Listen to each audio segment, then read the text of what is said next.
Steve, we spoke after the game last week. Obviously, a draw's a useful point. In hindsight, is it too dropped though now? Was it disappointing? Well, it was. Listen, with the run we've having, it was important that we stopped the rot, and it was important that we put a couple of performances in, which might just breed a little bit of confidence, because, you know, it was an awful November for us. There's no question about that. And when you're on a run like it is, as I've said repeatedly, the Premier League can be unforgiving.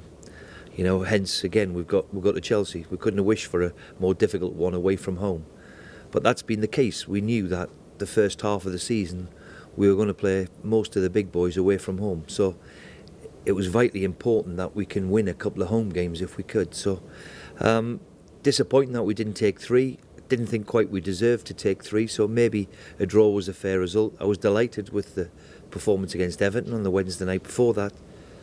And as I've said repeatedly, you know, now's a big month coming up. We've got a few games coming up, which let's hope we can go and win a few of these games and put us back in mid-table, which we'd all want to be. I don't want to take anything from Shawnee Aluko's performance last Saturday, but you made the point after the game that due to injuries and so on, it's been over 2 months since Abel Hernandez and Nikica Jelavic have been able to partner each other. Yeah. Is that a possibility? It's a possibility, yeah. I'll look at that. And when they did partner each other, we had our best part of the season. We had a really good start. The pair of them had got something like 7-8 goals between them in the first 4 or 5 games. And for one reason and another, and to be frank, when you look at the injury to Jelavic at Arsenal, has been the crucial one really, because he is so important to the team. He has been since he walked through the door, and of course it helped somebody like Hernandez when you've got Jelavic with him. So we've now got Jela back and we've got Hernandez back, and let's hope they can rediscover that little bit of goals which obviously we've missed. In your mind, is that your best strike partnership? Well, I don't say it's best, because Aluko reminded us last week of what he can do. You know, unfortunately Shawnee's been blighted with injuries, everybody knows, but we know he's a talent, a real good talent, and it's important that Shawnee stays fit, and if he stays fit he'll mount a challenge to any striker because of his ability. That's how highly I think of him. So, you know, whereas Abel has struggled over the last few weeks because of one thing and another, Shawnee's now grasped that and played particularly well. I thought he was our best player against Everton when he came on, and the goal did him the world of good. So it's good to see him back, which will give everybody a lift. And you'll have presumably Gaston Ramirez back as well. Yeah. All those signings you made on transfer deadline day, you haven't had too many games where they've all been available. Well, I don't think since the start of the season when we got Snodgrass injured, and let's be fair, we paid a lot of money for somebody like Robert to give us that little bit of craft that every team needs. It was a wonderful signing for us. We was our number one target, and from that day, the first day of the season, you know, we've not been able to play what I would think is me starting 11. Now, that sometimes changes along the way, and I think somebody said to me the other day, I've used 22 players since we beat Crystal Palace, which was about 7 games ago, which is far too many. So in one way or another, suspensions, injuries, it's been a frustrating, difficult 2 months. Hopefully we can get a few people back fit, and we'll see the real Hulk come again. When you went to Everton then again last week, you said you put players into the team that tried and tested, had delivered in the past, delivered again, great work ethic and work rate as well. What sort of approach then do you go to Stamford Bridge against the Chelsea side, who up until last week at least everyone thought were unbeatable? Well, they had a look of being unbeatable, didn't they? I mean, let's be fair, you know, Jose's come back in and does what he does very, very well. So whatever you do when you're going to go to Stamford Bridge, especially over the last few years anyway, the one thing you have got to do is go and play well, that's for sure. And you're going to have to go and work, because they do. They're an absolutely terrific team who everybody thought were going to be unbeatable. It just shows you what this league is, though. All of a sudden, an 8-9 point lead at the top has been taken down to 3, and that shows how difficult this Barclays Premier League is. But we go there and, and go and enjoy yourself. You want to take on the best, and they're as good as any team in Europe on the day. So let's go there and go and enjoy ourselves and go and have a right good go and see what we can do. Strange results can happen in the month of December because there's so many games. If there is a better time in the season, I won't say good, but a better time, is this it? I don't know. They got beat last week, didn't they? So when you do go there, as I've said many a time, when you go and play the best teams, and certainly they're one of the best teams in Europe, in my opinion, and they've arguably got the best coach too. He's box office, the fella, and what he's done again is quite remarkable. So whenever you're playing against them, you've got to be at your best. Go and enjoy it, and let's have a go. And who knows? You've got to play well on the day, and if we play well on the day, I remember going to Sunderland a few years ago and winning 3-0, which always sticks with me, but that doesn't happen very often. Obviously, you've spoken about those new players brought in this summer, and given them time to bed in and get acclimatised to what you're trying to do here. Does that mean, with the transfer window around the corner, you stick with what you've got, or are you always looking to? Well, if there's somebody, I always find January difficult. Last year, for example, we brought in 2 strikers, didn't we, which certainly helped the case.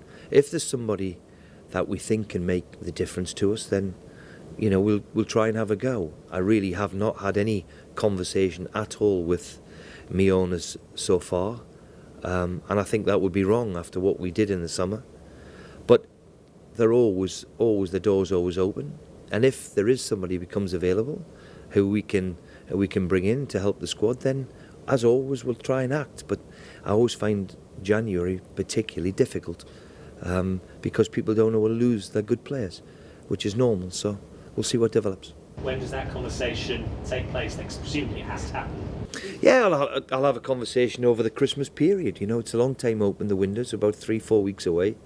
And but as I speak at the moment, there's not anybody in the forefront of my mind that we can get to make us any better. So we've made a lot of changes. We made a lot of changes in the summer, and you're right, we haven't really seen all of them bed in and get used to the new environment. So it's still early days with the squad as far as I'm concerned. Steve, can you update us on Robert Snodgrass and how his progress is? Well, he's in the training ground every day now. It's I don't think, as I've said, when he had the injury, it's one of them freak ones where you don't see it very often of what he's got. So I think we're all hoping that he can be available for pre-season next year. That's still in our mind. If he gets fit before the end of the season, then great, but we're doing everything he can. And more importantly, Robert, his knee looks like a knee again at the moment, if you know what that means. He's doing all the rehabilitation that he needs to do, but as we knew at the start, it's a slow progress. Okay, and his countryman Alan McGregor, another penalty save. He's had a long time out with injury, so what will that save against West Bromwich Albion do for him and his confidence? Well, again, I mean, he had an awful injury against West Ham, and was at one time it could have been career threatening. If you lose one of your kidneys, which he was in danger of, then you understand what an injury he did have. And to be fair to Alan, as is normal when you've picked up an injury, an awful injury, you need time. And it looks like, touch wood, McGregor's getting back to the goalkeeper that we all know he is, because he's been a terrific signing for us. And like a few of them, unfortunately, he's had some awful injuries to put up with. And let's hope we can, like Shawnee, like Rob Snodgrass, stay fit and stay good, because when he is good, he's a very, very good goalkeeper. And on the matter of the game against Chelsea, how on earth do you contain that midfield with such interchangeable?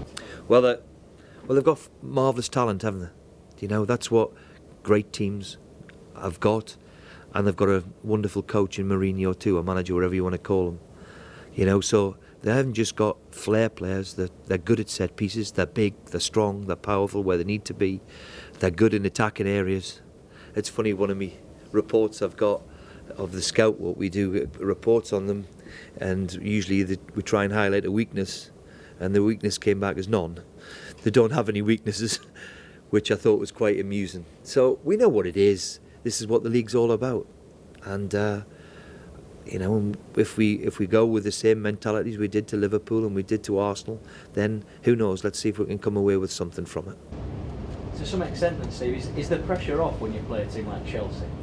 Is the pressure off? Well, I think as always, as I've said to you repeatedly, I think it's your accumulation of points that you need. Everybody looks at each other in the bottom half or the top half, wherever league you're going to be in. But in my experience, it's the accumulation of points. And it's very difficult when you've got, away to Man United, away to Chelsea, away to Arsenal, away to Liverpool, away to Everton. We knew it was going to be a real tough stretch of games. And that puts a little bit of pressure on your home games to win it.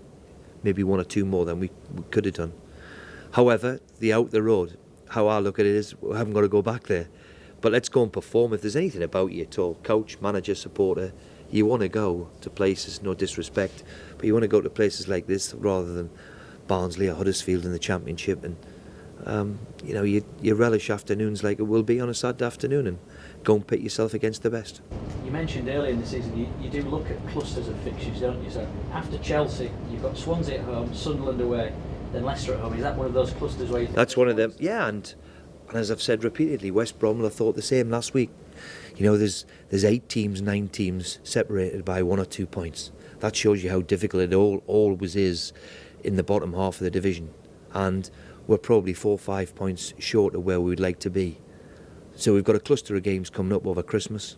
Let's hope we can put a back-to-back wins together. We're all looking for that. If you do that, then you'll end yourself up in possibly the top half of the division. So that's what we've got to try and do over the next few weeks. And you've asked for more from your players, and when you play teams like Chelsea with international stars glitter throughout the team, even if you lose, but you come away with, a 1-0 defeat but a good performance, that propels you then, doesn't it? Well, I've got a saying really, which it's applied to me for years really, that we all get beaten this game. And there's one way, if you're going to get beat, then get beat with your boots on, make sure that you turn up, you have a right good go, and if you're not good enough on the day, then fine. It's when you go there and just really don't take part in the game, if we're being honest against Man U, we never really laid a glove on them. Now, whether Manchester were that good on the day, or we weren't at it as what we should be, that's debatable. But, if you go in there, you should relish the challenge, really. If you're a coach, manager, supporter, let's relish the challenge of taking on the best. And if you're not quite good enough on the day, then fine, you accept that. But go and have a go, at least have a go, and make sure that, you make it an uncomfortable afternoon for them. So finally, we alluded to this earlier on. Is this a good time to play them then? They've just come on the back of this unbeaten... I'll tell you. I'll tell you about 5 o'clock. But in my experience, when they don't get beat very often, they've been beaten once in 6 months, have they? They've just had a wonderful victory in Europe again with 5 players missing. They're an extremely, extremely good side with a little bit of everything. They've got flair in the right areas. They've got a wonderful centre forward now in Costa if he's fit. And of course, they've got a coach who's bordering on being a genius too. So when you've got all that mixture together, then it's going to be a tough afternoon. Whether it's the right time to take them on, who knows? The last time we took them on was Mourinho's first game, wasn't it, if you remember?